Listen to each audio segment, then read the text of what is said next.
guys, it's Misha here. Welcome back to my channel, and if you're new, welcome. So I do videos on all things budgeting and also our debt-free journey, the good and the inevitable bad. And just recently I also started doing some kind of like organization or like clean with me videos, and that kind of goes to one of my goals for June. So that's basically what you will see here. So first, before we do our monthly budget for the month of July, I'm just going to quickly go over what some of my June goals were. So the first was to increase our income, and so we did do that, not necessarily on our main job side, but we did do that on our side income side. But yeah, and so in the month of June, my husband did get a new job that starts in July, and so it's not necessarily an increase in income, but it did allow us, because if you watch my previous videos, you know that my husband drives for work, and so we were basically budgeting like $800 a month for gas. So now he doesn't do that anymore. He won't be doing that, so that will decrease kind of like our expenses when it comes to gas. And then yeah, so that's basically that. And then my next goal was to pay $100 to debt, so we didn't do that because we've kind of had a fluctuation with our income, so we weren't really able to focus on doing that, but that's okay. My next one was reach 175 subscribers. So I did pass that, but I reached that and passed it, I believe, in the very first week of July, so it wasn't done in June. And then post at least once a week. So I didn't really do that in June, but mostly because I didn't really know kind of what was happening with our income and stuff like that. So I wasn't really, if you watch my June update, which if you haven't, you should do that, you'll know kind of like how I was feeling for the month of June. So I didn't do that. And then number 5 was organize my house. So I have started to do that. I'm just trying to get into a routine of when I clean, how I clean. And so I think on Fridays, I'm gonna kind of do the upstairs, Sundays I'll do the downstairs. But it kind of changes, because when I have a free day, because I do side work, when I have a free day, I have to decide like, okay, is today gonna be a cleaning day, or is today gonna be a day that I do work? Because I don't wanna do too much stuff in one day. So yeah, like week to week it's different, and it depends on what's kind of going on with the kids. Now that it's summer and my kids are home all the time, that also changed the dynamics of things. So anyways, that's basically kind of how June was. Let's just get into our July budget. And so one thing I will say is that now that we've been here for 2 months, we do have our utilities and kind of like our bills kind of set to what they will be. So that's good. So it's more predictable. Oh, and that's the other thing. Now that my husband has a different job, our income is going to be more predictable too, because we won't have that variable expenses. It might be different week to week, but at least I'll know exactly kind of how we can calculate that. But anyways, into the budget. Okay, so for our July budget, so our 9 to 5 income is going to be 5,410. So I think my husband is only going to get one paycheck for the month because he started his new job. And so for our Canada Child Benefit, so this is a benefit that we get from the government depending on our income. So last year, the amount, if you watch my videos, was $550. And so now it has gone down to $340. So that's a significant decrease. So we've been getting decreases everywhere basically for income. But so for our side income, we were able to generate some extra money for work that was done in June that was paid in July. So that amount is going to be $1,890. So that is pretty good. And then others. So in Canada, or maybe just Ontario, there's like a climate incentive money that they're giving us, and so they normally used to give it to us through our taxes, but they decided to do it quarterly. So in July, I should be getting $415. So it's going to be given quarterly, but the July payment is for April and July. And so the total income for the month is $8,055. So you do see that our income has kind of increased, but this isn't something that's going to be happening every month. And well, it'd be nice if the side income is this every month, but it might not be. And so moving on to our rent now that we have moved is $2,422. And so this is kind of why things are tight. Like, I'm glad we moved to get out of our basement apartment, but obviously our expenses increased. And that would be okay if our income hadn't kind of decreased simultaneously. But anyway, so that's what that is. And then so for parking, in my previous videos, you would have seen that I was budgeting $80. And the reason for that is that's how much parking costs where I live. But it was only for one car because we got 3 months free for the first car. So now that's going to be done. So starting August, which I still budget for in July, $160 is what we're going to be paying monthly for parking because we have 2 cars. And so State Farm or Desjardins, we budget $440. And so in this is renter's insurance, a little bit of life insurance, and then car insurance for 2 cars. So this did significantly go down when we moved. And so hydro, so this is a new one. And so our hydro bill for this month is $130.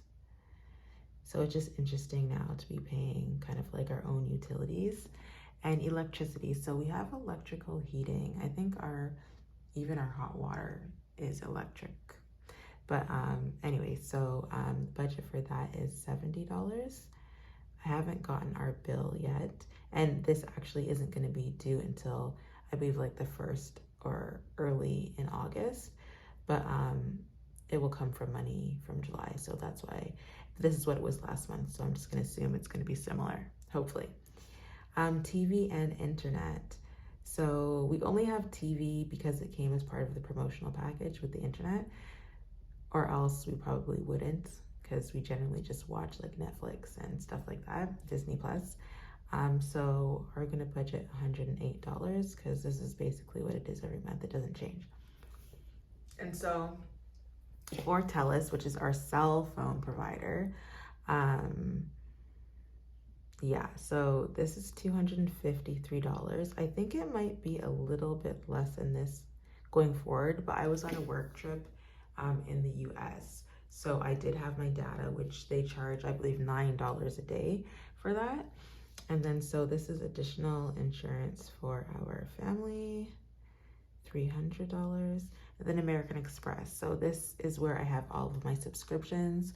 So that's Netflix, Dropbox, Spotify, QuickBooks, which that is the majority of it. My QuickBooks, because I have the payroll component, is $105 every month. So this is what the bulk of that is. And then what else do we have in there? And I think Dropbox. So yeah, I budget $175 for that. And then bank fees, $20. We're still holding on to our bank that has fees. And truthfully, we don't even really do that much activity in the bank account anymore. I just have my Canada Child Benefit that still gets deposited in there. And my husband's work still deposited in there. But now that he has a different job, we changed that even. So we'll see kind of what happens with that. And then debt. So here's the big one. If we didn't have this debt, then everything else would just be way more affordable. So that's why the goal is to eliminate our debt. And so I will do an updated debt video because things have changed. So I was able to consolidate some of our debt, like I was, and then my husband was. So because of that, our payment is still high. So when I do the debt breakdown, you'll see. So our payments are still high. So consolidating didn't change that, but what it did do was change the interest that we pay and the time period. So now instead of there being compound interest on this amount, it's just simple interest. And yeah, and then there's a term. So it's not going to be, you know, where when you pay your minimum payment on your credit card, you'll pay it off in 28 years. It's not like that. So it's a 5-year term, and hopefully we can pay down on that sooner. But anyways, more for that in the debt video. So the total of all that comes to $6,297.68. So remaining, if we take our total income and we deduct our bills, remaining we will have $1,757.32. So now on to our variable expenses. So I'm still budgeting $600 for food. This does not include eating out, which we don't do as much as when we lived at our previous place, because we try to just make food at home. But, you know, sometimes like on a Thursday or a Friday, you know, we might not have taken anything out and we end up buying something. But we haven't been using Uber Eats. And the reason why I say that, because even though we've been eating out, when you order Uber Eats, which is what we've been doing before, you have to pay delivery, you have to pay a tip, you have to pay a service fee. And so the amount you spend ends up being a lot more than if you just drive to the store. Anyways, so in my previous videos, I would budget $800 for gas because my husband is driving for work. And even though he got to claim it on his taxes because he was an independent owner operator, we would still have to pay it up front, which, you know, because of our cash flow, it was not the easiest thing to do. But now, and even for me, I work 10 minutes away and I only go into the office 2 times a week. So because we're not driving back and forth to where we used to live to bring our kids to school, we're significantly saving on gas. So I'm gonna budget $420. We haven't had a full month with our kids being out of school and my husband at his new job. So because of that, I'm not exactly sure, but I think this should be okay. And so for our pets, we are budgeting $400 a month. So we switched our dogs to raw food, and because we did that, it is a little bit more expensive. So this is what we budgeted before, and it went down a little bit, but I'm still gonna budget $400 because we kind of made the switch. And so I always budget a $200 buffer if I can. And so that's what I'm doing for this month. And this could be for anything unexpected that comes up. If any of these bills end up being a little bit more than I budgeted for, because it is new and it can change month to month. So that's kind of what this $200 budget buffer is for. And also, you know, if we do kind of eat out, that kind of comes out of this. And so you're like, okay, what's the difference between a buffer and miscellaneous? But the buffer is what I just explained. And so miscellaneous is just for anything additional that comes up. So for this month, I've been invited to a baby shower this month. I've been invited to a birthday party this month. My daughter was invited to a birthday party this month. And so these are all these miscellaneous things that kind of just come up, and sometimes it's last minute. And so if I want to get a gift or anything like that, yeah, that's basically kind of what this covers. And then also same thing, like eating out, any miscellaneous things that we do that come up that we didn't really know were going to come up. And so the total of this is $1,757.32. So the remaining is $0.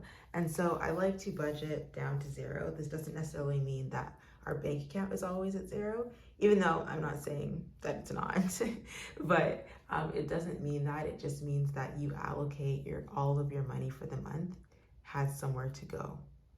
Because sometimes if you don't do that, when you have extra money, you end up just spending, and not really keeping or being mindful of what you're spending, and then you can end up wasting a lot of money. And so this next section, which hasn't been there for a while, is savings.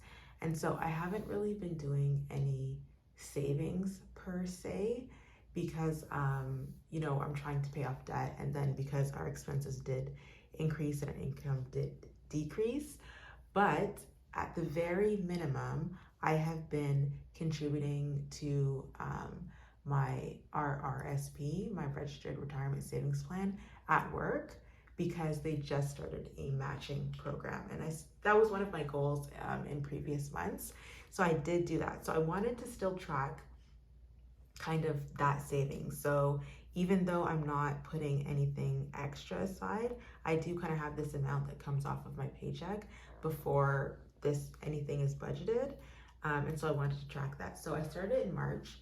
And so far I've made contributions of $1,422. And so this is including the employer match and 48 cents. And so you probably know that we're potentially going into a recession. The markets have been down, but this is not necessarily a time to take out your money, right? Investing is always a long-term goal. So you're gonna see what the actual balance is. So because obviously the markets are down, but it's still a good time to buy if you have money to put into the market, because we always know that the market at some point rebounds. So $1,349.54. So my return right now is negative 8.7%, my rate of return.